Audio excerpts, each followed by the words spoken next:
नमस्कार साथियों। बेस्ट ज्ञान और जीके चैनल पर मैं बीरम सिंह आप सभी का स्वागत करता हूं।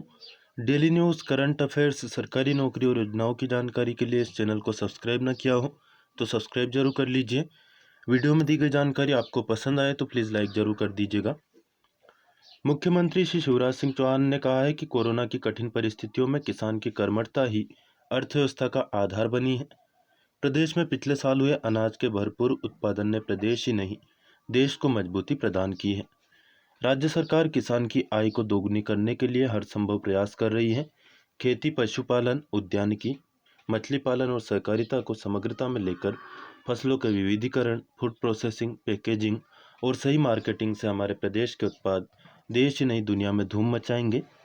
मध्य प्रदेश सरकार का 1 वर्ष पूर्ण होने पर मुख्यमंत्री श्री चौहान मिंटो हॉल में आयोजित राज्य स्तरीय मिशन अर्थ कार्यक्रम को संबोधित कर रहे थे। मुख्यमंत्री श्री चौहान ने मिशन अर्थ के अंतर्गत भदभदा भोपाल में 47 करोड़ 50 लाख रुपए की लागत से स्थापित देश की दूसरी अत्याधुनिक सीमेंट उत्पादन प्रयोगशाला का वर्चुअली लोकार्पण किया। कार्यक्रम में विभिन्न ग्राम पंचायतों में 260 करोड़ रुपए की लागत से बनी 985 सामुदायिक गौशालाओं का लोकार्पण और 50 करोड़ रुपए की लागत से बनी 985 सामुदायिक गौशालाओं का लोकार्पण और 50 करोड़ रुपए से बनने जा रही 145 सामुदायिक गौशालाओं का शिलान्यास भी किया गया। मुख्यमंत्री श्री चौहान ने मिशन अर्थ कार्यक्रम में 33 विद्युत उपकेंद्रों का लोकार्पण और 4 उपकेंद्रों का भूमि पूजन भी किया। इनकी कुल लागत 1530 करोड़ रुपए है। मुख्यमंत्री श्री चौहान ने प्रदेश में स्वसहायता समूह द्वारा उद्यानिकी रोपणियों में उत्पादित 80 लाख पौधे प्रदेशवासियों को समर्पित किए। इसके साथ ही किसान उत्पादक संगठन और कृषि अधोसंरचना निधि के हितग्राहियों को चेक भी वितरित किए गए। मुख्यमंत्री श्री चौहान को पशुपालन मंत्री श्री प्रेम सिंह पटेल द्वारा गोबर शिल्प से बनी मूर्ति और पुस्तक काव अवर अल्टीमेट सेवियर भेंट की गई। तो बड़ी बात यह है कि गोबर शिल्प से बनी हुई पुस्तक है काव अवर अल्टीमेट सेवियर। इस पर मुख्यमंत्री श्री चौहान ने कहा कि गोबर से ऐसे नवाचार सोच से परे हैं। इन गतिविधियों से लगता है कि हमारी गौशालाएं निश्चित तौर पर आत्मनिर्भर होगी। मुख्यमंत्री श्री चौहान ने कहा कि यदि किसानों को समर्थन मूल्य से अधिक कीमत मिले तो ही वे अपना उत्पाद बाजार में बेचें। राज्य सरकार किसानों का एक एक दाना खरीदेगी। मुख्यमंत्री श्री चौहान ने कहा कि सीमन प्रयोगशाला, किसान उत्पादक संगठन, एग्रीकल्चर इंफ्रास्ट्रक्चर फंड स्कीम, मुख्यमंत्री गौ सेवा योजना, मवेशियों के लिए यूनिक आईडी जैसी गतिविधियां प्रदेश में कृषि और पशुपालन का नया अध्याय लिखेगी। भदभदा भोपाल में स्थापित sex sorted semen production facility से उच्च आनुवंशिकता के देशी सांडों जैसे गिर, साहिवाल, थारपारकर और भैंस की मुर्रा नस्लों का सेक्स सॉर्टेड उत्पादन किया जा सकेगा। इसके उपयोग से 90% बछिया ही पैदा होगी। इससे उच्च आनुवंशिक गुणवत्ता की मादाओं की बढ़ोतरी होने से दुग्ध उत्पादन में बढ़ोतरी होगी। बछड़ों के लालन पालन में अनावश्यक व्यय की बचत होगी। निराश्रित पशुओं की संख्या को भी सीमित किया जा सकेगा। किसान उत्पादक संगठन एफपीओ यानी कि किसान उत्पादक संगठन, इनके गठन के लिए न्यूनतम 300 से 500 किसान सदस्यों को शामिल किया जाता है। मध्य प्रदेश के 418 एफपीओ विभिन्न व्यावसायिक क्षेत्रों जैसे कि बीज उत्पादन, उपार्जन, प्रोसेसिंग, दूध उत्पादन, मुर्गी पालन, शहद उत्पादन और विपणन आदि कार्य कर रहे हैं। एग्रीकल्चर इंफ्रास्ट्रक्चर फंड की स्कीम से एफपीओ को लाभान्वित कराने का कार्य भी किया जा रहा है। खबर छत्तीसगढ़ से है। छत्तीसगढ़ के बीजापुर में पुलिस और नक्सलियों के बीच हुई मुठभेड़ में 2 नक्सली ढेर हो गए हैं। वही मुठभेड़ के दौरान 5 जवान भी शहीद हुए हैं। साथ ही में 35 अन्य जवान घायल भी हुए। प्रधानमंत्री श्री नरेंद्र मोदी ने कहा कि बहादुर जवानों का बलिदान व्यर्थ नहीं जाने देंगे। शहीदों के सम्मान में जय हिंद जरूर लिखें कमेंट करके। हिंदू पंचांग के अनुसार शीतलाष्टमी हर साल चैत्र मास के कृष्ण पक्ष की अष्टमी तिथि को मनाई जाती है, जो कि आज है। इस साल शीतलाष्टमी आज है। शीतलाष्टमी के दिन पहले माता शीतला को भोग लगाने के लिए बासी भोजन का भोग यानी कि बसोड़ा तैयार किया जाता है। अष्टमी के दिन इसी भोजन को माता शीतला को अर्पित किया जाता है और बाद में इसे प्रसाद के रूप में बांटा भी जाता है। अब हम जान लेते हैं एग्रीकल्चर इंफ्रास्ट्रक्चर फंड स्कीम के बारे में। इस योजना के क्रियान्वयन में मध्य प्रदेश चूँकि पहले नंबर पर है। इस योजना में कृषि से जुड़े उद्यमी, एफपीओ, स्टार्टअप, स्वसहायता समूह इत्यादि जो भी लोग कृषि अधोसंरचना निर्माण के लिए बैंक से लोन लेना चाहते हैं, उन्हें 2 करोड़ की सीमा तक ऋण उपलब्ध कराया जाता है। यह वित्तीय सहायता cold storage, cold chain, warehouse, silo, pack house, grading and packaging unit, logistic सुविधा, ई राइपनिंग चैम्बर आदि के लिए प्रदान की जा रही है। योजना में मध्य प्रदेश पूरे देश में पहले नंबर पर है। राज्य के मवेशियों का भी अब यूनिक आईडी होगा, आधार कार्ड होगा। योजना के तहत गो भैंस वंशी पशुओं के कान में टैग लगाया जा रहा है। टैग पर 12 अंकों का आधार नंबर अंकित है, जिसे इनाफ सॉफ्टवेयर में अपडेट किया जा रहा है। सॉफ्टवेयर में मवेशियों का लेखा जोखा होगा, जो ऑनलाइन भी उपलब्ध होगा। प्रदेश में अब तक 2,45,00,000 गो और भैंस वंशी पशुओं की टैगिंग की जा चुकी है। इस योजना में मध्य प्रदेश पूरे देश में प्रथम स्थान पर है। मुख्यमंत्री श्री शिवराज सिंह चौहान ने मंत्रालय में वीडियो कॉन्फ्रेंसिंग के माध्यम से प्रदेश में कोरोना की स्थिति और व्यवस्थाओं की समीक्षा की। बैठक में मुख्य सचिव श्री इकबाल सिंह बैस, पुलिस महानिदेशक श्री विवेक जौहरी, अपर मुख्य सचिव स्वास्थ्य श्री मोहम्मद सुलेमान, ये सभी उपस्थित थे। खासतौर पर मुख्य सचिव और डीजीपी का नाम मोस्ट इम्पोर्टेंट है आपकी प्रतियोगी परीक्षाओं के लिए, याद रखिएगा। वही मध्य प्रदेश शासन ने 6 अप्रैल को होने वाली पुलिस भर्ती परीक्षा स्थगित कर दी है। आगामी डेट कब घोषित की जाएगी, इसका पता तभी चल पाएगा जबकि कोरोना के मामले कम होते हैं। फिलहाल तो ऐसा कोई प्लान सरकार का नहीं दिख रहा है कि 1-2 महीने में यह परीक्षा आयोजित हो जाएगी। मध्य प्रदेश में 20,369 कोरोना के एक्टिव केस हैं। प्रदेश की गत 7 दिनों की औसत पॉजिटिविटी रेट है 10.1%। तुलनात्मक रूप से संक्रमण में देश में मध्य प्रदेश 8वें स्थान पर है। मुख्यमंत्री श्री चौहान ने कहा कि आगामी गणगौर आदि त्योहार घर पर ही मनाएं। सार्वजनिक रूप से त्योहार मनाने तथा मेलों आदि की अनुमति नहीं होगी। मुख्यमंत्री श्री चौहान ने निर्देश दिए कि छिंदवाड़ा मेडिकल कॉलेज में कोरोना के उपचार की श्रेष्ठ व्यवस्था हो। महाराष्ट्र बॉर्डर सील किया जाए तथा गुड्स के वाहन, आवश्यक सेवाओं के वाहन और आपातकालीन आवागमन छोड़कर आवाजाही न हो।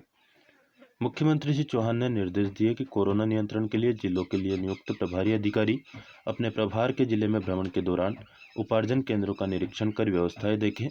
उपार्जन केंद्रों पर कोरोना संबंधी सभी सावधानियों का पालन सुनिश्चित किया जाए। दुनिया भर में कोरोना वायरस की स्थिति पर नजर डालें तो तुर्की में एक दिन में अब तक के सबसे अधिक मामले दर्ज हुए हैं। वहीं महाराष्ट्र देश का पहला राज्य बन गया है जहां अब तक कोविड महामारी की जो वैक्सीन है 70 लाख खुराक लोगों को दी जा चुकी है। दुनिया भर की बात करें तो दुनिया भर के कई देशों में तेजी से बढ़ रहा है कोरोना वायरस। बांग्लादेश में सोमवार से राष्ट्रीय लॉकडाउन की घोषणा हो चुकी है कोरोना के कारण ही। वहीं तुर्की में एक दिन में अब तक के सबसे अधिक मरीज देखने को मिले हैं। मध्य प्रदेश में कोरोना की स्थिति पर नजर डालें तो सभी जिलों की लिस्ट आपके सामने है। पहले कॉलम में नए प्रकरणों की जानकारी है, जैसे कि इंदौर जिले में पिछले 24 घंटे के दौरान 708 केस बढ़े। अभी तक 71,699 केस सामने आ चुके हैं। इंदौर में कोरोना के कारण 4 लोगों की मौत हुई। अभी तक 969 लोगों की मौत हुई है, जिनमें 4 लोगों की मौत पिछले 24 घंटे के दौरान हुई। 413 लोग स्वस्थ हुए पिछले 24 घंटे के दौरान, जबकि अभी तक कुल मिलाकर 65,863 लोग स्वस्थ हो चुके हैं। इसी प्रकार आपके जिले की स्थिति आप देख सकते हैं। ओवरऑल मध्य प्रदेश की बात करें तो पिछले 24 घंटे के दौरान 2839 नए केस बढ़े, 15 लोगों की मौत हुई, 1791 लोग स्वस्थ हुए। वही कोरोना से संक्रमित होने वाले लोगों की संख्या है अभी तक 3,03,0673 नहीं 3,03,0673 नहीं होंगे, 3,03,673 है, 3,03,673 है, सॉरी। तो अभी तक मध्य प्रदेश में 3,03,673 कोरोना के केस सामने आए हैं। 4,029 लोगों की कोरोना के कारण डेथ हुई है और 2,79,275 लोग स्वस्थ होने में सफल हुए हैं। 20,639 कोरोना के एक्टिव केस मध्य प्रदेश में बचे हैं। कृषि मंत्री श्री कमल पटेल ने कहा कि पूर्व में जारी निर्देशों का पालन करते हुए भारतीय परंपरा के अनुसार किसानों का मंडियों में स्वागत सत्कार किया जाए, शुद्ध पेयजल और किसान विश्राम गृह की व्यवस्था की जाए। साथ ही में मॉडल मंडियों के लिए चलित वाटर कूलर, किसान सभागार, किसान क्लिनिक, कृषि यंत्रों के सर्विस सेंटर, इन सभी की भी व्यवस्था करने के निर्देश कृषि मंत्री श्री कमल पटेल ने दिए हैं। किसान कल्याण तथा कृषि विकास मंत्री श्री कमल पटेल ने मंडियों के आधुनिकीकरण के लिए मास्टर प्लान तैयार करने के निर्देश दिए। उन्होंने कहा कि मंडियों को स्मार्ट बनाने की कार्य योजना के साथ ही स्टाफ क्वार्टर्स के लिए भी आवश्यक कार्रवाई प्रारंभ की जाए। श्री पटेल ने अधिकारियों को 2 सप्ताह में रिपोर्ट प्रस्तुत करने के लिए कहा है। बैठक में एमडी मंडी बोर्ड सुश्री प्रियंका दास मौजूद थी। इनका नाम भी प्रतियोगी परीक्षाओं के लिए इम्पोर्टेंट है, याद रखिएगा। मंडी बोर्ड की एमडी यानी कि मैनेजिंग डायरेक्टर है सुश्री प्रियंका दास। मंत्री श्री कमल पटेल ने मंडी बोर्ड में आयोजित बैठक में समस्त तकनीकी संभागीय यंत्रियों और कार्यपालन यंत्रियों को निर्देशित करते हुए कहा कि मंडियों के आधुनिकीकरण में किसी भी प्रकार की लापरवाही और कमी बर्दाश्त नहीं की जाएगी। उन्होंने स्पष्ट कहा कि निर्माण कार्य की गुणवत्ता में कोई समझौता नहीं होगा। मंत्री श्री पटेल ने मॉडल मंडियों के मास्टर प्लान में विशेष रूप से एक जैसे गेट, रेस्ट हाउस, किसान clinic, boundary wall, shed, canteen, खाद बीज और दवाई के लिए बाजार इत्यादि के पर्याप्त बंदोबस्त करने को कहा है। कोविड-19 को लेकर जारी किए गए प्रतिबंधात्मक आदेश का कड़ाई से पालन प्रशासन के द्वारा किया जा रहा है। जगह जगह पर एफआईआर की जा रही है, दुकानें बंद करवाई जा रही हैं और लोगों को समझाइश दी जा रही है। कटनी में यह कार्रवाई हुई है। वही दतिया में भी इसी प्रकार की कार्रवाई कलेक्टर के द्वारा की गई। कलेक्टर ने दतिया में बाजारों का भ्रमण कर लोगों को मास्क लगाने की समझाइश दी। मास्क लगाना पाए जाने पर अर्थदंड भी दिया।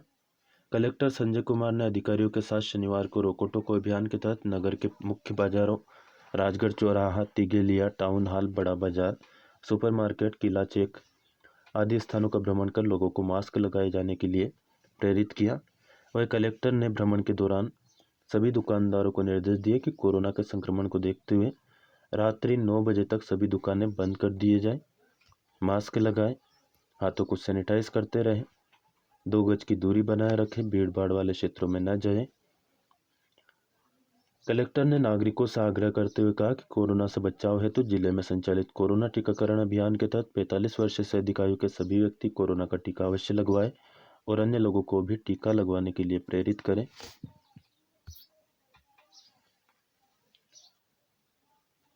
मध्य प्रदेश की धरती के ओजस्वी सपूत, सरल भाषा और रोजपूर्ण भावना के अनूठे हिंदी रत्नाकर, कवि, लेखक और पत्रकार माखनलाल चतुर्वेदी की जयंती पर उन्हें शीश झुकाकर नमन किया है। मुझे तोड़ लेना वनमाली, उस पथ पर तुम देना फेंक, मातृभूमि को शीश चढ़ाने जिस पर जाए वीर अनेक। यह इन्हीं की पंक्तियां हैं। ये कुछ फैक्ट है जो कि प्रतियोगी परीक्षाओं के लिए आपके लिए उपयोगी साबित होंगे। वीडियो को पोस्ट करके या फिर स्क्रीनशॉट लेकर के आप पढ़ सकते हैं। एमपीपीएससी की परीक्षा भी कोरोना के कारण स्थगित हो गई है।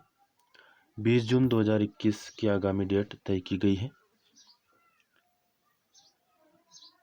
किसानों को मुआवजे की बात करें तो 1128 करोड़ रुपए का मुआवजा की यह लिस्ट है जो कि आपके सामने है, देख सकते हैं।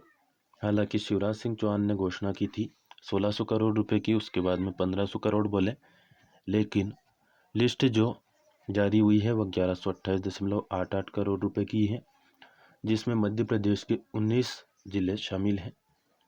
हालांकि ऐसा नहीं है कि बारिश या ओलावृष्टि जिलों को देखकर आती है। बीमा के लिए जो हल्का है उसे इकाई बनाया गया है, तो मुआवजा और अन्य जो सहायता राशि सरकार के द्वारा दी जाती है उसमें भी पटवारी हल्का को ही कम से कम इकाई माना जाना चाहिए, क्योंकि पूरे जिले के जिले छूट जाते हैं। मध्य प्रदेश में 52 जिले हैं, 29 जिलों में नुकसान शासन ने बताया था, लेकिन मुआवजा बांटा है मात्र 19 जिलों में। पिछली बार 20 जिलों में बांटा था। पिछली बार भी 1500 करोड़ का दावा किया गया था, जबकि 891 करोड़ रुपए की ही लिस्ट हमें मिल पाई है। कृषि सुधार कानून यदि लागू हो जाते हैं तो जल्द ही 100 निजी मंडियां देश भर में खुल सकती हैं। नेफेड के द्वारा यह खोली जाएगी। खेत तालाब के लिए आवेदन आमंत्रित किए गए हैं। बरसात से पहले 4-5 खेत तालाब हर पंचायत में बनाए जाने हैं। इसके लिए 15 मीटर लंबाई चौड़ाई वाले खेत तालाब की लागत होगी 39,000। 22 मीटर लंबाई चौड़ाई के खेत तालाब की लागत होगी 1 लाख और 38 मीटर लंबाई चौड़ाई के खेत तालाब की लागत होगी 3,10,000 रुपये। तो अपने खेत पर या बेकार पड़ी ज़मीन पर आप यह खेत तालाब बना सकते हैं और मनरेगा के तहत यह राशि निकलवा सकते हैं। राजगढ़ जिले के 3,33,137 किसानों को फसल बीमा के रूप में 703,44,70,000 रुपये की राशि स्वीकृत हुई है, लेकिन अभी तक पूरी तरह से यह राशि मिल नहीं पाई है। सरकार को चाहिए कि जल्द से जल्द यह राशि किसानों के खातों में जमा हो ताकि उनको कुछ सहारा मिल सके। विभिन्न फसलों का न्यूनतम समर्थन मूल्य आपके सामने है, देख सकते हैं। डेली न्यूज़, करंट अफेयर्स, सरकारी योजना और नौकरियों की जानकारी के लिए इस चैनल को सब्सक्राइब न किया हो तो सब्सक्राइब जरूर कर ले। लाइक न किया हो तो लाइक कर दीजिए, शेयर जरूर कर दें। जो भी दोस्त आपसे जुड़े हो फेसबुक, व्हाट्सएप, टेलीग्राम, जिस भी माध्यम से, खासतौर पर सोशल मीडिया ग्रुप्स पर। कोई प्रश्न या सुझाव आपका हो तो कमेंट सेक्शन में कमेंट करके ज़रूर बताएं। फिलहाल इस वीडियो में इतना ही। धन्यवाद। जय हिंद, जय भारत।